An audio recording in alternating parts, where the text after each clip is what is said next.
किती शिव्या द्या पण मी सीट सोडणार नाही.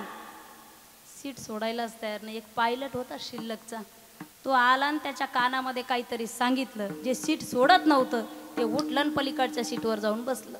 तास झालाय ना आपण सांगतोय ऐकत नव्हतं. या पायलटने याच्या कानात काय सांगितलं की उठलं पलीकडच्या सीटवर जाऊन बसलं. पायलट म्हटलं मी जास्त काही सांगितलं नाही. मी त्याला विचारलं, मामा तुम्हाला कुठं जायचंय? तो म्हटला मला लंडनला जायचंय. मी एवढंच म्हटलं की ही सीट जात नाही ती सीट जाते. माझी मदत झाली. नावर वाचा अनावर झाली ना माझी वाचा. मला काय करू आता मी, अनावर झाली. छंद या नामाचा घेतलासी, नामाचा छंद घेतला, अनावर झाली वाचा. शास्त्री बाबा म्हटले तुमची वाचा अनावर झाली. म्हटले हो, मग त्याच्यावर काही पर्याय माहित नाही. म्हटले तुम्ही सांगा ना. सांगणारे काही कमी आहे का पर्याय सांगणारे? बिचारे वेळ काढून पर्याय सांगत असतात. आपण जरी आपल्या कामामध्ये बिझी असलो तरी त्यांच्याकडे वेळ आहे. टाक बॅलन्स सांग पर्याय, टाक बॅलन्स सांग पर्याय. अरे बाबा बघ जरा कुटुंबाचं.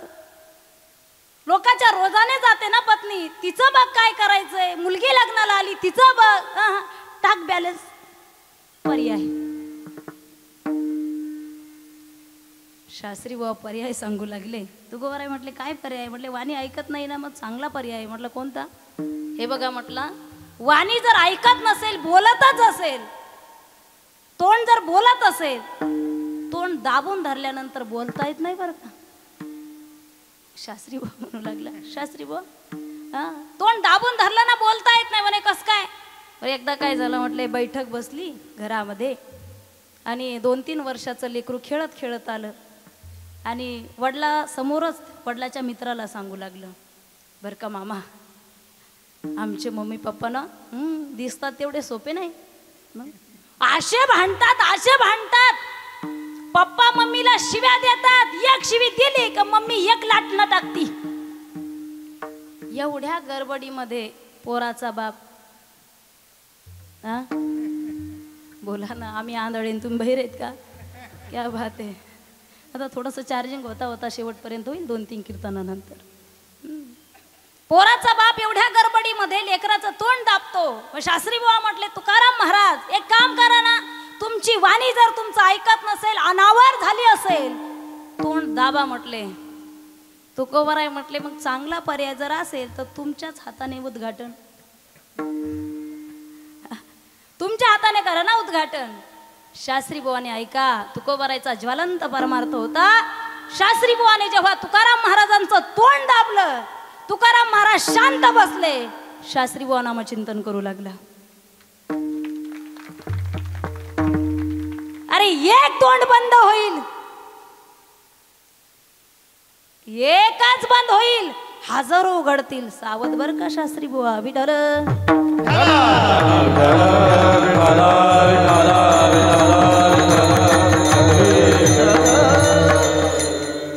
स्वतः तुकोबराय अनेक संकट सहन करत असताना त्या भगवंताचं नामचिंतन करतात, स्वतः करतात नामचिंतन आणि आपल्याला म्हणतात चला बाबांनो नामचिंतनामध्ये मी स्वतः समाधान भोगले म्हणून अनुभवाने सांगतो ना तुम्हाला, अनुभवाने सांगतो.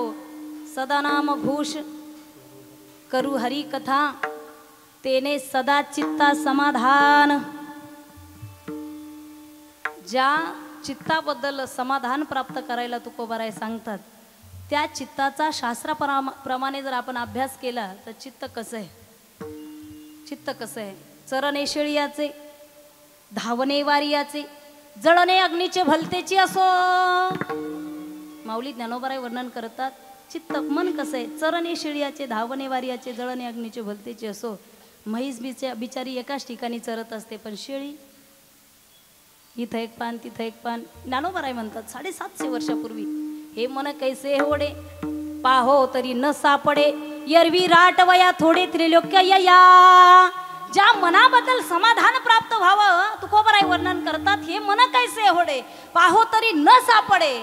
मनाला पाहिलं गेलं तर सापडत नाही. कार भरता असा आहे का कधी शेजाऱ्याचे बांध कोरले माहित होत नाही त्याला सुद्धा. मन मन किती चंचल आहे. मर्कटस्य सुरापानम. माकड माहिती आहे तुम्हाला? वाह. माकड फार चंचल असतं, इतकं चंचल असतं त्या माकडाला मदिरा पाजावी, विंचू डसावा, येड लागावं आणि त्यानंतर भूताचा संचार व्हावा. आणि मग एका शहाण्याने सांगितलंय माकडा समाधी लाव. माकड काय म्हणेल, बसतो. त्याला पहिलेच एवढे संचार झालेले आहेत. माकड शांत बसत नाही. काही काही माकडं कीर्तनात शांत बसत नाही, बाकीचं सोडा. मरकटस्य सुरापानं. एक डोंबारी खेळ करण्याकरता शेजारच्या गावात गेला बिचारा. खेळ करून झाला, त्याला अलीकडच्या गावामध्ये यायचं होतं, पण योगायोगाने त्या दोन्ही गावामध्ये एक नदी वाहत होती आणि अगदी पाऊस झाला, वरून राजा बरसला, त्या नदीला ओसंडून पूर आला. आता डोंबारी संध्याकाळचा खेळ झाला नाही तर खाण्याच्या पंचायती, कसं करावं, काय करावं, पलीकडच्या तीरावर कसं जावं. डोंबाऱ्याला एक नावाडी दिसला, नावेमध्ये बसलेला. डोंबारी हुशार होता, त्याने आवाज दिला नावाड्याला, ए नावाड्या इकडे ये. नावाडी आला जवळ, विचारलं, बोला काय काम आहे. हे नावाड्या हात जोडतो बरं का, वरून राजा बरसतोय, पाऊस चालू आहे, नदीला पूर आलेला आहे, मला पलीकडच्या तीरावरती जायचंय, एक काम कर, आम्हाला पलीकडच्या तीरावर नेऊन सोडव. नावाडी हुशार असतो, नावाडी हुशार आहे म्हणूनच भगवान श्रीरामाचं दर्शन त्याला प्रथम झालं.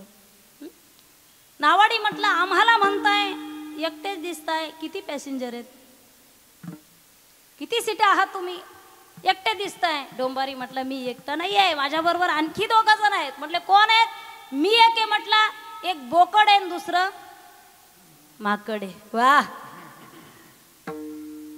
एक बोकड आणि एक माकड. डोंबारी म्हटलं, आम्हाला तिघाला नेऊन सोडव. नावाडी म्हटलं, तू काय मला वेड समजतो का, 12वी पास आहे म्हटलं मी सुद्धा. 2-3 विषय जाऊ दे माझे, पण तिथपर्यंत गेलेलो आहे मी, वेड समजतो का. म्हटलं काय, तू मला बोकडाला नेऊन सोडवतो, माकडाला नाही. का बरं. माकड फार चंचल आहे.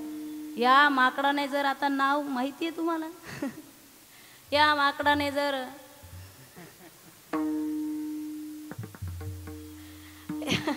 या माकडाने जर माझ्या नावेमध्ये उड्या मारल्या, नाव पलटी होईल ना माझी. मला काय मरायचंय का. म्हटले, अरे प्रत्येक जण जगण्यासाठी सगळं काही करतो, मला जगायचंय, मरायचं नाही. नाही, मी त्या माकडाला घेणार नाही. उड्या मारल्या तर नाव पलटी होईल, जल समाधी लागेल सगळ्यांना. डोंबारी हुशार होता, नाही मारणार माकड उड्या. म्हटले ते कसं काय. नाही मारणार, माझ्यावर सोडून दे. म्हटले मला अगोदर सांगा करणार काय. म्हटले काही नाही, माकड हातपायाच्या साह्याने उड्या मारते ना, मग तू काळजी कशाला करतो, मी त्याचे हातपाय बांधून टाकतो ना. कधी कधी माकडाचे हातपाय बांधावे लागतात. पहिल्या दिवशी द्या माळ टाकून, काल्यानंतर काढली. तुमच्याकडे सर्वस्व आहे, तुमच्यासारखा माणूस नाहीये, द्या ना माळ टाकून. तुम्ही कशाला काळजी करता. मी त्याचे हातपाय बांधतो. माकडाचे हातपाय बांधले, माकड होतं ते. माकडाचे हातपाय बांधले, त्या नावेमध्ये माकडाला टाकलं, बसले सगळे माकडा त्या नावेमध्ये माकडासहित. नाव अशी अर्ध्यामध्ये गेली पाण्यामध्ये, दोन्ही तीराच्या मधोमध नाव गेली. मधोमध नाव गेल्यानंतर बांधलेलं होतं ते माकड, पण माकड होतं ना ते, माकड होतं ते, बांधलेलं जरी होतं ते माकडच होतं. त्या माकडाने काय केलं, नावेमध्ये एक बारीक काडी हातात घेतली आणि ती बारीक काडी बोकडाच्या नाकात घातली.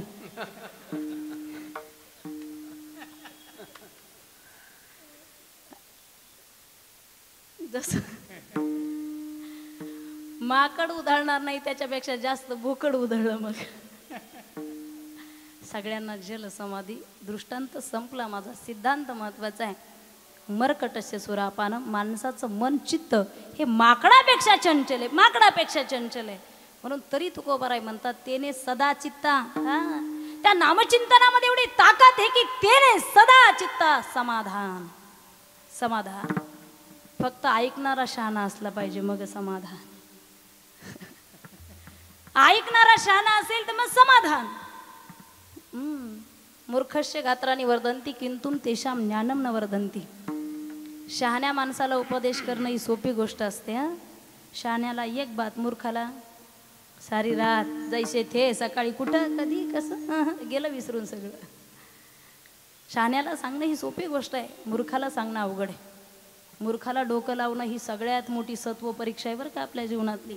शानाला एक गोष्ट सांगितली शांत बसतं ते, चला ठीक आहे झालं. पण मूर्खाला किती समजून सांगा, फरक जैसे थे माझ्यात बदल नाही. एक जण गावाच्या चव्हाट्यावर बसायचं आणि चौकशा करायचं येणाऱ्या जाणाऱ्यांना, का हो पाटील गाव कोणतं आहे? अमुक अमुक. सासरवाडी अमुक अमुक. मामाचं अरे चाललंय काय? काय नाही, टाइमपास. एकदा गावातल्याच पोराला विचारलं कुठं राहतो, तो म्हटला आता मी गावात राहत नाही. म्हटले मग? मी लंडनला असतो. म्हटला मी लंडनला राहतो. आता हे चौकशा करणार होतं ते, म्हटलं तू लंडनला राहतो, मला पण येऊ दे ना म्हटलं लंडनला. पोरग म्हटलं सोपी गोष्ट आहे का? पैसे लागतात. हे बघ तुला जर परत गावात यायचं असेल तर तिकीट काढून ठेव विमानचं. पोराने तिकीट काढून ठेवलं गावातल्या एका शहाण्या माणसाकडं आणि सांगितलं सोमवारी एअरपोर्टला सोडा याला. त्या माणसाने सोमवारी एअरपोर्टला आणलं आणि दाखवलं ते विमान आहे बरं का तुमचं, तिथं जाऊन बसा. आता हे सगळ्याच्या कधी न बसलेलं सगळ्याच्या पुढं गेलं. विमानमध्ये गेल्याच्या नंतर पाहिलं तर 200-250 सीटं रिकामीच दिसली. सुचनाच त्याला कोणत्या सीटवर बसू, या सीटवर बसू का त्या सीटवर बसू का त्या सीटवर बसू. आता तुम्ही हुशार आहात, एज्युकेटेड आहात, तुम्हाला माहीत असेल तुमच्या तिकीटवर तुमचा सीट नंबर असतो त्यानुसार बसायचं असतं की नाही. हां, हे गेलं आणि दुसऱ्याच्या सीटवर जाऊन बसलं. हळूहळू पॅसेंजर आले, ज्याचं सीट होतं ते तिथं आलं. मामा म्हटले काय? अहो तुमचं तिकीट दाखवा. बापरे मामा तुमचं पलीकडचं सीट आहे, हे सीट माझं आहे मामा. मामा काही सोपा नव्हता तो. म्हटलं असं कसं? म्हटलं वेडा झालं की काय? अरे सगळ्याच्या अगोदर येऊन पकडला ना म्हटलं.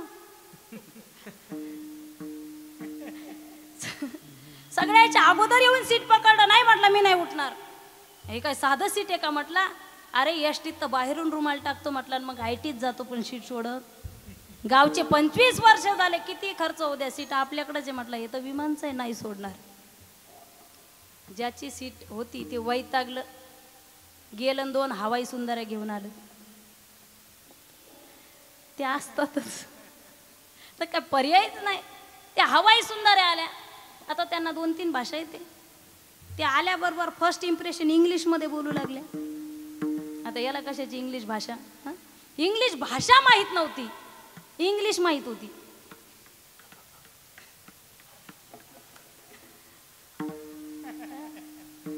आता त्या सांगू लागल्या मामा तुमचं हे सीट नाही ते सीट आहे.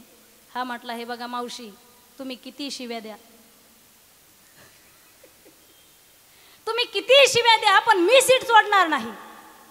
सीट सोडायलाच तयार नाही. एक पायलट होता शिल्लकचा, तो आला आणि त्याच्या कानामध्ये काहीतरी सांगितलं. जे सीट सोडत नव्हतं ते उठलं पलीकडच्या सीटवर जाऊन बसलं.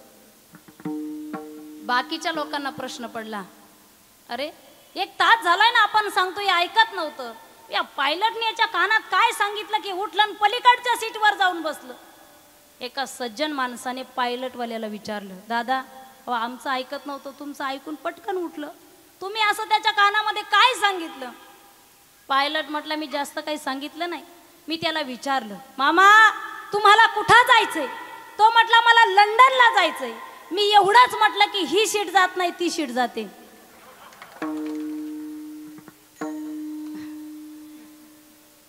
मूर्खस्य गात्राने वर्धन्ति किंतुम तेषां ज्ञानम न वर्धन्ति. मूर्ख माणसाचे अवय वाढतात, मूर्ख माणसाचं वजन वाढतं, मूर्ख माणसाचं वय वाढतं, ज्ञानम न वर्धन्ति. एका बाईचं 160 किलो वजन वाढलं. इथं जर कुणाचं असेल तर इथलं सोडून 160 किलो वजन वाढलं. डॉक्टर साहेबाकडे आली. डॉक्टर साहेब वजन वाढलं, चांगली गोष्ट आहे. ते नाही, हे वजन वाढलं, बरं काहीतरी विलाज करा डॉक्टर साहेब, तुम्ही फॅमिली डॉक्टर आहात.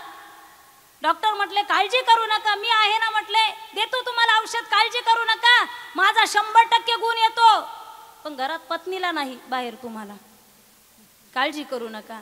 एक काम करा बाईसाहेब, मला सांगा एवढं 160 किलो वजन वाढलं तुमचं, आहार किती आहे तुमचा? खाता किती? आहार किती आहे?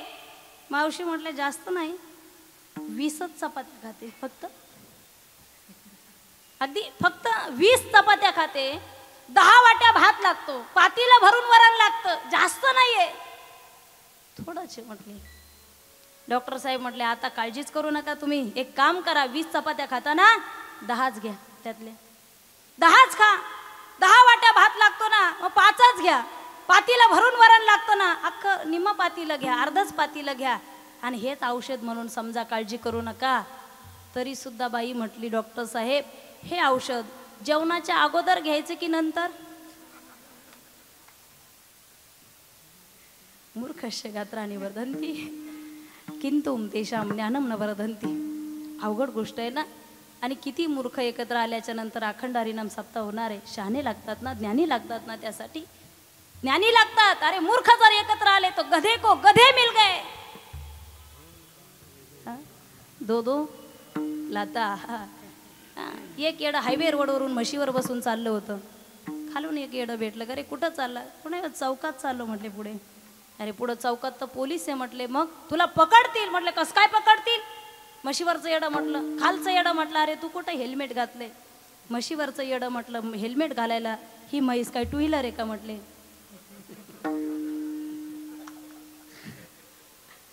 वा 4G ची रेंज नाही तर मग काय गेलं डोक्यावरून. पोटभर जेवायचं आणि झोपायचंच काम आहे. विठ्ठल विठ्ठल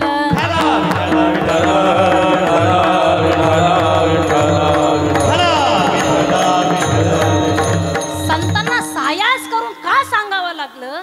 बुडते हे जन न देखवे डोळा. अरे राष्ट्रसंत भगवान बाबा नारायण गडावर राहतायत. विरोधक तेव्हा सुद्धा होते महाराज. ते म्हटले संत भगवान बाबा गाड्या नव्हत्या तेव्हा समाज प्रबोधन करतायत दऱ्या खोऱ्यामध्ये जाऊन आणि वेड्याला शहाणा बनवतायत. मग एक काम करू, याला संपून टाकायचं. जेवणामध्ये सुद्धा विष दिलं, काही झालं नाही. विष पचवण्याची ताकद संतांमध्ये आहे म्हणून तर मीराबाईने विष पिलं, काही झालं नाही. नंतर गुंड पाठवले भगवान बाबाला मारण्यासाठी. जेव्हा तेजस्पुंद भगवान बाबांचा चेहरा गुंडांनी पाहिला, दर्शन घेतलं, जागीच माळा घातल्या, परत आले, वारकरी झाले. तुम्हाला सांगू, ज्यावेळेस संतांचं काहीच केलं जात नाही त्यावेळेस विरोधक त्याच्या चारित्र्यावर शिंतोडे उडवण्याचा प्रयत्न करतात. काय झोपलेले शयन कक्षेमध्ये भगवान बाबा. ठरून होतं सगळ्या गोष्टी. सज्जनाला दुर्जनाची बुद्धी ओळखता येत नाही. सज्जनाचं आपलं सरळ. ठरून होतं सगळं. भगवान बाबा झोपलेले आहेत. सकाळी उठले, स्नान करून पूजा करतायत भगवंताची. आला एक. आल्यानंतर ठरून होतं सगळं. चोळी घेतली, भगवान बाबांच्या अंथरुणावर टाकली. बाबा पूजामध्ये बसलेले आहेत. यांनीच आरडाओरडा केला, लोकांना इकडे या, वाटलं नव्हतं हे संत असेत म्हणून, लवकर या लवकर या. आता टोळी त्यांची असतेच. टोळी कोणाची असते आणि एकटं कोण असतं हे तुम्ही पहा. असते झाली जमा टोळी. काय काय हा संत म्हणून घेतात ना हे स्वतःला. यांच्या अंथरुणावर बाईची चोळी कुठून आली? यांच्या अंथरुणावर बाईची चोळी कुठून आली? वाईट कर्म करतात हे संत. खरं सांगू सज्जना हो तुम्हाला, कलंक काजळापेक्षा काळा असतो. ज्या गोष्टीमुळे मला कलंकित केलं जातंय, भगवान बाबा उठले, खाली आले आणि ज्या गोष्टीमुळे मला बाईचा कलंक लागला जातोय ती गोष्टच नाहीशी करून टाकली. आणि जिथं जिथं रक्त सांडल्या गेलं तिथं कमरा इतक्या तुळशी उगवल्या. सांगेल मी तुम्हाला, त्यागाचं नाव संत आहे आणि संतांचं नाव त्याग आहे. त्याग संत करू शकतात. भगवान बाबाने त्यांच्या जीवनामध्ये एवढा मोठा त्याग केला. अगदी फार कमी आयुष्य लाभलं. जीव आहे शेवटी, वेदना होतात प्रत्येकाला प्रत्येकाला. एवढं करून सुद्धा भगवान बाबाने नारायणगड सोडून दिला आणि स्वतः माणिक बाबांच्या येथे अगदी गुरु तर असे लाभले होते. बंकट स्वामी सुद्धा निघून गेले असते भगवान बाबा, पण एका पाटलामुळे थांबले महाराज. आणि आज हा सोनियाचा दिवस पाहायला मिळाला. आजही तुम्ही नगर जिल्ह्यामध्ये पाथर्डी तालुक्यामध्ये गेलात तर ज्या ठिकाणी तुम्हाला पंढरीचं दर्शन होईल तिथं भगवानगड स्थापन केलेलं आहे. दिसायला जरी माणसासारखे असले संत, संत नव्हती जगामान सारिखे संत नव्हती जगामान संत नव्हती जगामान साचा सारिखे संत नव्हती जगामान साचा सारिखे नदी नव्हे पैगा नदी पैगा म्हणून लिंगा म्हणून लिंगा संत नव्हती जगामान साचा सारिखे संत नव्हती जगामान साचा सारिखे संत नव्हती जगामान साचा सारिखे संत नव्हती जगामान साचा